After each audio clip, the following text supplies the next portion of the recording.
मेरे ऑडियंस अक्सर ये क्वेश्चन भी मेरे से पूछते हैं कि यार ये बताएं कि क्या जर्मनी के अंदर एज अ साउथ एशियन जो लोग आते हैं, क्या जर्मनी में रेसिज्म है या नहीं है? अब आप एज अ जर्मन, आप मुख्तलिफ मुल्कों में भी गई हैं, आप जर्मनी में भी सारी अपनी जिंदगी आपने गुजारी है और बहुत सारे फॉरेनर्स के साथ आप मिली भी हैं, तो आप क्या इस बारे में कहती हैं कि आज के दौर में क्या जर्मनी में रेसिज्म है? कुछ लोगों में तो जरूर होगी। अच्छा। कुछ लोगों में बिल्कुल नहीं है और कुछ लोगों में है, जरूर है, बेशक है। वैसे ये मेरे हाथ से रेसिज्म, अब तो कहते हैं कि रेस तो है, कोई इस्तिलाह है ही नहीं, यानी इस तरह की इस्तिलाह को इस्तेमाल नहीं करनी चाहिए। मगर जर्मन कॉन्स्टिट्यूशन में वर्ड रेस जो है वो यूज हो रहा है, जर्मन कॉन्स्टिट्यूशन में है। हाँ, एक तरह से थोड़ा बहुत रेसिज्म हर कौम में, हर शख्स में मौजूद होता है, क्योंकि हम दूसरे से घबराते हैं, हम दूसरे से डरते हैं। और जब कोई भी बहरान आता है, कोई भी या जमाना, ऐसे आफत का जमाना आता है, या कुछ लोग परेशानियों में मुब्तला हैं, तो ये उनसे ज्यादा बढ़ जाता है ना, कि हम दूसरों से डरते हैं, उनसे, उनके साथ कुछ तासुबात पैदा होते हैं वगैरह, या पहले से मौजूद थे।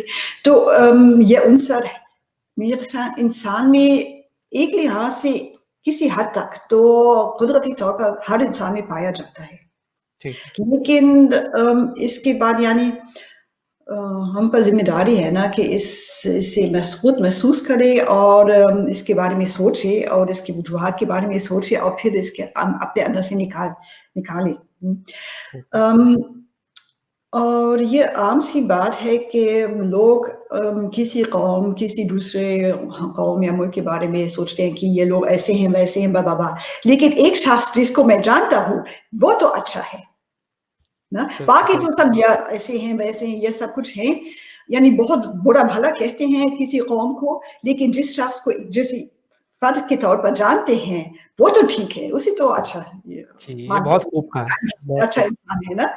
ये बहुत आम बात है, ये बहुत पाया जाता है ना, कि कहते हैं ये सारे साउथ एशियन, ये सारे अरब, ये सारे पोलिश, या जो भी ना, या यहूदी, ये सब ऐसे होते हैं ना, तो उन पर लेबल लगाते हैं, लेकिन जिस शख्स को जाती तौर पर जानते हैं वो ठीक होता है, वो ठीक है। ये बड़ी आपने अच्छी बात की है, बड़ी गहरी बात की है। इसका मतलब ये है कि लोगों को जानने की कोशिश करें, उनको अपने आप को इंट्रोड्यूस करवाएं। ये उन स्टूडेंट्स के लिए या प्रोफेशनल्स के लिए जो यहाँ पे आ रहे हैं, कि वो, जैसे आपने कहा कि वो तो होता है कहीं ना कहीं, तो वो कैसे इससे बच सकते हैं। तो आपकी राय में ये कि वो अपने आप को ओपन करें और अपने आप को उनसे इंट्रोड्यूस करवाएं, यही आप कहना चाह रहे हैं? हाँ, और एक बात तो है, देखिए मिसाल के तौर पर अगर आप किसी, वहाँ बहुत सारे जर्मन लोग छुट्टियां मनाने के लिए वहां जाते हैं, स्पेन में एक जजीरा है मायोर्का।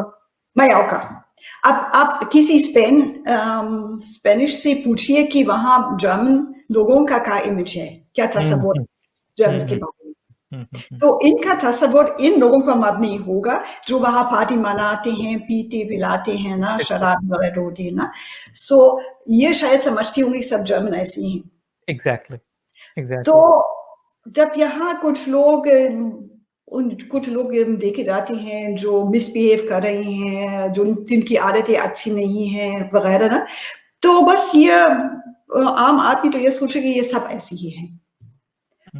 यानी जब कुछ लोग गाया काम करते हैं तो फिर ये अक्सर लोग समझते हैं कि ये उस कौम के सब लोग ऐसे ही होते हैं जी।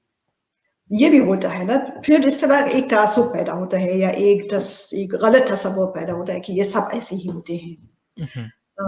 इसलिए हमेशा इसके बारे में सोचना, याद दिलाना चाहिए कि हमेशा हर कौम में, हर मुल्क में सब लोग एक जैसे तो नहीं होते ना, नहीं होता। कुछ अच्छे लोग भी होते हैं, बुरे लोग भी होते हैं ना, बदकार लोग भी होते हैं, बदमाश भी होते हैं।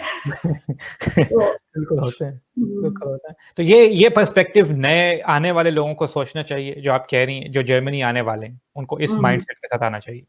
जैसे आपने बताया। हाँ, ये अपनी कौम के बारे में भी, लेकिन जर्मन्स के बारे में भी ना उनको सोचना चाहिए कि ये भी सब एक जैसे नहीं होते। बिल्कुल, इनको बस एक इंडिविजुअली ट्रीट करो, ये मत जी। करो, क्योंकि ये बड़ा मैं देखता हूँ कि यूट्यूब पे लोग वीडियो बनाते हैं जर्मन वर्क कल्चर, तो उसमें वो बड़ी अजीब बातें बता देते हैं, क्योंकि मैंने हुँ, तो बहुत जर्मन कंपनीज़ में काम किया हुआ है, बहुत जर्मन्स हुँ, के साथ। तो वो कभी भी ऐसा नहीं है कि वो एक एक मैंने वीडियो देखी यूट्यूब में, उसपे किसी कोई ये बता रहा था कि जर्मन सुबह कॉफ़ी नहीं पीते। पता नहीं क्या उसने ये उसकी कंपनी में शायद होता होगा कि हुँ। कोई उनके पास सुबह मीटिंग होती होगी, टाइम नहीं होता होगा, तो वो बाद में कॉफ़ी पीते होंगे। तो उसने कहा कि जर्मन्स कॉफ़ी ही नहीं पीते। अब मैंने कहा कि यार जर्मनी सबसे बड़ा कंज़्यूमर है कॉफ़ी का, जी, ऑ जी, ऑ जी। ऑलमोस्ट पूरे यूरोप में क्या बल्कि पूरी हुँ, दुनिया में। तो इसलिए मैं यही कहूँगा कि हुँ। हर जर्मन भी इंडिविजुअल है, और जर्मनी में भी इतने ज़्यादा लोग मुख्तलिफ बैकग्राउंड्स के हैं, जो जी। ईस्ट जर्मनी के हैं, उनका बिल्कुल ही वो सोवियत यूनियन के अंडर थे, उनका बिल्कुल ही और एटीट्यूड है। जो वेस्ट जर्मन वाले हैं, उनका और है।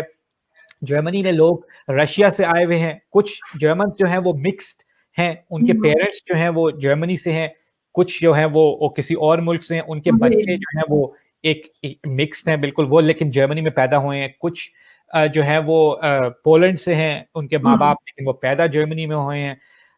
बहुत सारी यहाँ पे केसेज़ हैं लोगों के, तो जर्मन हाँ, की और कोई ये एक देखिए, कैटेगरी नहीं है। आप तो ईस्ट और वेस्ट की बात कर रहे थे, नॉर्थ और साउथ की भी बात है ना, कि ओह!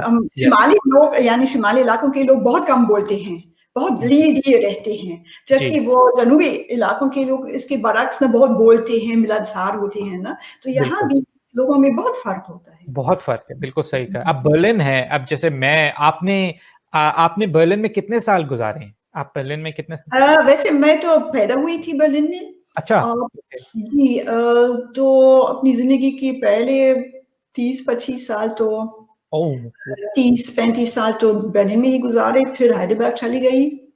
अच्छा, तो आप लेकिन जी, लेकिन अब फ़िलहाल तो दोबारा बर्लिन में हूँ, क्योंकि हमारा आबाई मकान इतना बर्लिन में ही है, तो हम सोच रहे थे कि शायद पूरी तरह यहाँ मुकम्मल तौर पर सेटल दोबारा हो। बर्लिन में आ जाए। ओके, अच्छा मुझे ये नहीं पता था कि आप बर्लिन में हैं, अच्छा। जी, तो अब जी, जी। बर्लिन में मैं अब मुझे तो आपसे बहुत ही कम टाइम हुआ है, अभी बर्लिन में साढ़े 6-7 साल ही हुए हैं। तो हुँ, अब मैंने जहाँ पे देखा है कि 160-70 मुल्कों के तो कम से कम लोग यहाँ पे रहते हैं। और उसमें से उसके अलावा जो जर्मनी में लोग पैदा हुए, जो जर्मन्स हैं, वो अलग हैं। और हर बंदे का एक बिल्कुल अलग एटीट्यूड है, अगर मैं कंपेयर करूँ, जो मैं फ्राइबर्ग में रह रहा था, जो एक हुँ, 40-50 हज़ार का छोटा-सा टाउन था, तो हुँ, वो भी हुँ, जर्मन थे। जो बर्लिन में पैदा हुए हैं, वो भी जर्मन हैं। तो अब इसमें तो ज़मीन-आसमान का फ़र्क है, जी, उनकी अपब्रिंगिंग में, उनके जी। एटीट्यूड में, तो इसलिए हर जर्मन भी एक तरह का नहीं है, ये तो आपको खुद डिफरेंशिएट करना होता है। हाँ, लेकिन देखिए यही बात तो है अमेरिका में ना, यूएसए में और न्यूयॉर्क में। अगर आप कहीं मिड वेस्ट में जाएँ या न्यूयॉर्क जाएँ तो ज़मीन और आसमान का फ़र्क है ना। एग्ज़ैक्टली, मिडवेस्ट, अमेरिका का मिडवेस्ट जो यानी है, वो, वो बिल्कुल ही जी, और है। बड़े शहर जो होते हैं वो हमेशा कुछ अलग से होते हैं ना। वो लेकिन बर्लिन जो है, वो मैं यही कहूँगा कि मेरे लिए तो जो जर्मनी है, वो ऑल्दो कि मेरा जो पहला मैं ये कहूँगा कि मेरा होम टाउन जर्मनी में शुरू में फ्राइबर्ग था, क्योंकि वो मेरा यूनिवर्सिटी टाउन था। जो मुझे पहला जर्मनी का इंप्रेशन मिला, वो ड्रेस्टन और फ्राइबर्ग का मिला, क्योंकि मैं हुँ, वहीं हुँ, पे लैंड किया। हुँ, और हुँ, उसके बाद से जो मेरी जर्मनी की ज़िंदगी है, वो बेसिकली बर्लिन की ज़िंदगी है, जो हुँ, मेरा जर्मनी है। आप जी, उसको यूँ कह सकते हैं। तो मेरा तो हुँ, ये फ़ेवरेट सिटी है, और मुझे बहुत पसंद है ये। मेरा तो बड़ा हुँ। अच्छा यहाँ टाइम गुज़रा है। मैं